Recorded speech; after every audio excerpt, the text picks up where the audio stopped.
লক্ষ্য 2026 সামনে রেখে ডিজিটাল ময়দানে সংগঠিত তৃণমূল সমর্থকরা কর্মীদের উদ্দীপনায় বিশেষ সাংগঠনিক সভা ও ডিজিটাল কর্মশালা।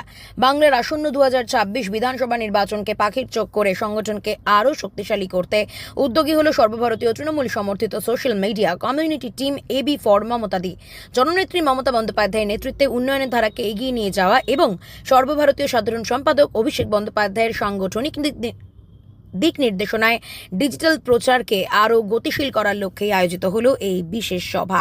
1 মার্চ 2026 তারিখে সুজাতা দেবী সদন কমিউনিটি হলে অনুষ্ঠিত এই কর্মসূচিতে উপস্থিত ছিলেন কমিউনিটির বিভিন্ন স্তরের দায়িত্বপ্রাপ্ত সদস্য, কর্মী ও সমর্থকরা।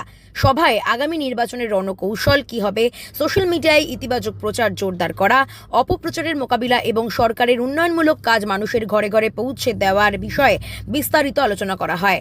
2011 সালের ঐতিহাসিক পরিবর্তনের পর থেকে ধারাবাহিকভাবে মানুষের সমর্থন যে উন্নয়ন যাত্রাকে শক্ত ভিত দিয়েছে, সেই সাফল্যের ধারা বজায় রেখেই এবার লক্ষ্য 2026। এই বার্তাই উঠে আসে সবার প্রতিটি পর্বে। বক্তারা বলেন, রাজপথের লড়াইয়ের পাশাপাশি ডিজিটাল প্ল্যাটফর্ম আজ রাজনৈতিক যোগাযোগের অন্যতম প্রধান মাধ্যম। তাই সংগঠিত, তথ্য সমৃদ্ধ এবং দায়িত্বশীল সোশ্যাল মিডিয়া কার্যক্রমই হবে আগামী দিনের অন্যতম শক্তি। এই উদ্যোগের মাধ্যমে কর্মীদের মধ্যে নতুন উদ্দীপনা সৃষ্টি হয়েছে বলে মত প্রকাশ করেন আয়োজকরা। তাদের কথায় বাংলার উন্নয়ন, সামাজিক সুরক্ষা এবং মানুষের পাশে থাকার রাজনীতিকে আরও শক্তিশালী করতেই এই সম্মিলিত প্রয়াস। এই কর্মসূচির আয়োজন করে সর্বভারতীয় তৃণমূল কংগ্রেস সমর্থিত সোশ্যাল মিডিয়া কমিউনিটি, যারা আগামী দিনে ডিজিটাল প্রচারে আরও বৃহত্তর ভূমিকা নেওয়ার অঙ্গীকার করেছে। বার্তা একটাই, ঐক্যবদ্ধ সংগঠন, সক্রিয় ডিজিটাল উপস্থিতি আর লক্ষ্য স্থির 2026। আমি টিম এবি ফর মমতাদি সোশ্যাল মিডিয়া কমিউনিটির রাজ্য সভাপতি। আমার নাম আবু মোহাম্মদ তহিদুর, ডাকনাম বলু। আমাদের টিম এবি ফর মমতাদি সোশ্যাল মিডিয়া কমিউনিটির আজকে ডিজিটাল কর্মশালা অনুষ্ঠিত করলাম এই সুজাতা দেবী সদনে হাজরা মোড়ে। আমি একটাই কথা বলতে চাই, আমাদের বিজেপির বিরুদ্ধে বিজেপি, সিপিএম, কংগ্রেস সবারই অপপ্রচার, উৎসাহ বিরুদ্ধে আমাদের লড়াই। আমরা সবাই বাংলার ডিজিটাল যোদ্ধা। আমরা 2026-এর কথা মাথায় রেখে আমরা প্রচন্ড হারে লড়াই করে ডিজিটাল প্ল্যাটফর্মে বিজেপি এবং সিপিএমকে, কংগ্রেসকে আমরা ধূলিসাৎ করে দেব। আজকে আমাদের যে প্রোগ্রাম, এই প্রোগ্রামকে সাফল্যমণ্ডিত করে তোলার জন্য ফ্যান কমিউনিটিকে আমি আমার তরফ থেকে ধন্যবাদ জানাই। আমি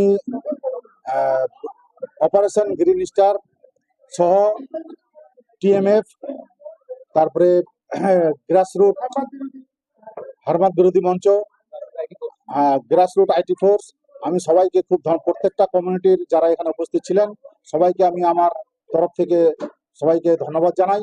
আগামীতে আমরা কোনো সমস্ত গ্রুপ, সমস্ত কমিউনিটি মিলে এক হয়ে আমরা লড়াই করব ডিজিটাল প্ল্যাটফর্মে।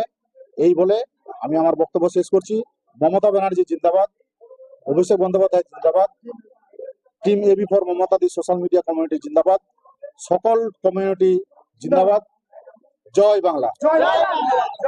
সে লক্ষ্যে আজকে আমাদের টিম এবি ফর মমতাদি সোশ্যাল মিডিয়া কমিউনিটি থেকে এই কনক্লেভ করা হয়েছে। আমাদের সোশ্যাল মিডিয়ার একটি উদ্দেশ্য হচ্ছে আমরা আবার চতুর্থবারের জন্য আমাদের মাননীয় মুখ্যমন্ত্রী মমতা বন্দ্যোপাধ্যায়কে আমরা আবার মুখ্যমন্ত্রী হিসেবে তাকে নিয়ে আসব। আর এই দেশ থেকে, বাংলা থেকে আর যারা অপপ্রচার করছে, ধর্ম নিয়ে রাজনীতি করছে, জয়সার করছে, তাদেরকে একেবারে এই দেশ থেকে বিদায় জানাবো। বিজেপিকে আমরা এই বাংলা থেকে হাটিয়ে দেবো। জয় বাংলা। যতই করো হামলা, আবার জিতবে বাংলা। জয় বাংলা। তার প্রথম সভায় হাজির করেছিলেন কমিশনের তালিকাভুক্ত মৃতদের যারা উল্লেখিত ছিল, তাদেরকে জীবিত অবস্থায় অভিষেক বন্দ্যোপাধ্যায় মঞ্চে তুলেছিলেন। কিন্তু এখন দেখা যাচ্ছে যে ফাইনাল লিস্ট বেরিয়ে যাওয়ার পর বিভিন্ন জায়গায় জীবিত ব্যক্তিদেরকে মৃত দেখানো হচ্ছে এবং এখনো আসছে যে এই গতকালের লিস্ট বেরোনোর পরেও বহু জীবিত মানুষদেরকে মৃত দেখানো হয়েছে এবং তাদের বিরাট বিপদে পড়ে যাচ্ছেন বিএলওরা। বিএলওরা বলছেন, আমি এলাকায় যাবো কি করে, কারণ এই মানুষগুলো আমায় সব তথ্য দিয়েছে, আমি আমার কাজ করেছি, এবার উপর থেকে আটকে দিচ্ছে, এবার আমাকে তো লোকে ভুল বুঝবে, আমি তো একটা অপ্রস্তুত পরিস্থিতিতে পড়ে যাচ্ছি। মানে বিএলওদেরকে এই ভয়ঙ্কর বিপদের মধ্যে চাপিয়ে দিচ্ছেন। এরা জীবিতদের মৃত দেখানো হচ্ছে, জ্যান্ত ভোটার দাঁড়িয়ে রয়েছে, তার নাম নেই, ডিলিটেড। কাউন্সিলর আমাদের, তার মা, কাউন্সিলর এবং কাউন্সিলরের মা ডিলিটেড। তো ভোটের দিনও জলজল করছে, সে কয়েকটা জায়গায় করেছে। সংখ্যালঘুদের একটা বৃহত্তর অংশ আর সীমান্তবর্তী মানুষদের নাম বিচারাধীন রাখা হয়েছে, এটা কি খুব উদ্দেশ্যপ্রণোদিতভাবে করা হয়েছে। এবং প্রথমে যেগুলো বলা হচ্ছিল ধর্মের ভিত্তিতে ভেদাভেদ, তার কিছু প্রমাণ পাওয়া যাচ্ছে। আবার উল্টো দিকে মতুয়া সমাজ, তাদেরকে অথই জলে ফেলে দেওয়া হয়েছে। তাদের একটা বিরাট অংশ একদম পুরো, তাদের কিছু মানুষ কিছুদিনের জন্য বিজেপিকে বিশ্বাস করেছিলেন, আজকে দেখতে পাচ্ছেন বিশ্বাস করার কি পরিণতি। ফলে হিন্দু বলুন, মুসলমান বলুন, বিজেপি জেনুইন ভোটারদের নিয়ে ছেলে খেলা করছে। শান্তনু ঠাকুরের বিরুদ্ধে টাকা নেওয়ার অভিযোগ হয়েছিল এই এসআইআর পরে। হ্যাঁ, ক্যাম্প হচ্ছিল, ফর্ম কেনা, অমুক এগুলো তো সব তদন্ত হওয়া উচিত। আর ওই এলাকার মানুষেরা বিচার করে দেবেন। জনতার দরবারে বিচারটা আগে হবে গণতান্ত্রিক পদ্ধতিতে। 2025-এর 16 ডিসেম্বর থেকে 2026-এর 28 ফেব্রুয়ারি পর্যন্ত একটা বৃহত্তর বিধানসভা কেন্দ্রে কোনো নতুন ভোটারের নাম ওঠেনি, সেটা খুবই রহস্যজনক। এটা কি এসআইআর করতে গিয়ে কমিশনের কোনো গাফিলতি বলে মনে করছে? এটা বলা খুব মুশকিল, কিন্তু এটা খুব অস্বাভাবিক যে একটা বিস্তীর্ণ এলাকা, সেখানে নতুন ভোটারের নাম ওঠেনি। কি হয় নাকি? নতুন ভোটাররা তো জমা দিয়েছেন, আমাদের BLA-2 তো পাশে ছিলেন, বিএলওরা তো জমা দিয়েছেন, তাহলে সেগুলো গেল কোথায়? তাহলে সেগুলো তাহলে তোলা হয়নি। একটা বিস্তীর্ণ এলাকার পর এলাকা জুড়ে একজনও নতুন ভোটারের নাম ওঠেনি, কি হতে পারে নাকি? এই গোটা মেসটা বিজেপির নির্দেশে বাংলার বিরুদ্ধে চক্রান্তটাকে একটা কুৎসিত জায়গায় নিয়ে গেছে, কিন্তু আমাদের নেতৃত্ব এটা ছেড়ে কথা বলবে না।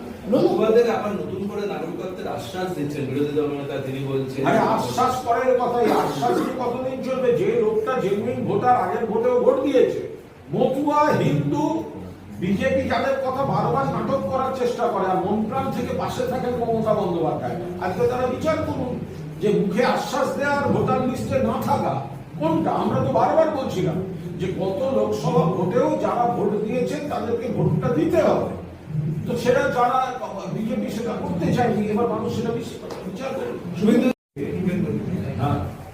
এটাই বলেছিলাম 4বারে আমি রয়েছি বিধানসভায় এবং তার সেখানে বলেছিলাম যে কোটি কোটি নাম বাদ যাবে, দেখুন কোটি কোটি নাম বাদ যাবে।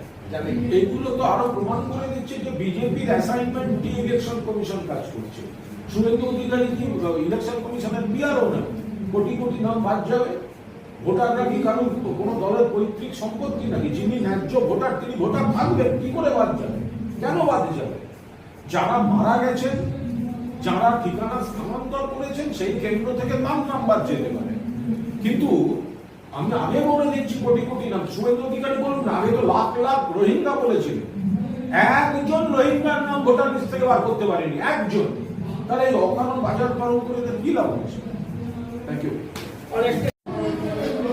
দাদা, আপনি আজকে এই প্রোগ্রামে উপস্থিত ডিজিটাল কর্মশালায়, সেখানে আপনি কি বলবেন? আজকের আমার মমতা দিদি এই পক্ষ থেকে আমাকে আমন্ত্রণ জানানো হয়েছিল। আমি খুব গর্বিত যে আমাকে ডেকেছি। আমি সদ্য তৃণমূল কংগ্রেসে এসেছি, আমার এখনো তৃণমূল কংগ্রেসে আমার বয়স এখন 1 সপ্তাহ হয়, কিন্তু আজকের এখানে এসে যে ভালোবাসা আমি পেয়েছি, আমার সহকর্মীদের যে ভালোবাসা আমি পেয়েছি, মনে হচ্ছে যেন বহুদিনের বন্ধু হারিয়ে গেছিল একসঙ্গে আজকে মিলিত। এরপরে আমি ভীষণভাবে আন্তরিক এদের কাছে এরা এইভাবে আমাকে গ্রহণ করবার জন্য আমি তৃণমূল কংগ্রেসের কাছে কৃতজ্ঞ যে আমাকে বড় পরিবারে নিয়ে আসার জন্য স্বাগত জানাই। আগে আমি এই কর্মশালাতে ভীষণ খুশি, যেভাবে বিজেপি সহ পশ্চিমবঙ্গের মাটিতে বিজেপি, সিপিএম, কংগ্রেস, আইএসএফ যেভাবে ব্যক্তিগতভাবে কুৎসা রটানোর চেষ্টা করছে আমাদের রাজ্যের মুখ্যমন্ত্রী মাননীয় মমতা ব্যানার্জি এবং আমাদের নেতৃত্ব, সম্মানীয় নেতৃত্ব শ্রী অভিষেক ব্যানার্জির বিরুদ্ধে যেভাবে কুৎসা রটানোর চেষ্টা করা হচ্ছে, তার প্রতিটা কুৎসার জবাব সোশ্যাল মিডিয়া গতভাবে যে জবাব শুনতে চায় সেই জবাব দেওয়া হবে। সেই আলাপ আলোচনা হয়েছে, আগামী দিনে আরো বলার কিছু পরিকল্পনা আছে, আগামী দিনে বলা যাবে। আপনি সিপিএম থেকে এসছেন তৃণমূলীতে, তা আপনি ওখান থেকে এখানে এলেন, পরিবর্তনের কারণটা কি? এই পরিবর্তনের কারণ সবাই জানে, সবাই বলে দিচ্ছে। আমি শুধু এটুকু বলতে চাই, সিপিএম আমার অতীত, তৃণমূল আমার বর্তমান, তৃণমূল আমার ভবিষ্যৎ। ফলে অতীতের দিকে বিজেপি আরএসএস নিয়ে যেতে চায়, তৃণমূল সামনের দিকে নিয়ে যেতে চায়। ফলে অতীতের চিন্তা করবো না, সামনের দিকে থ্যাংক ইউ।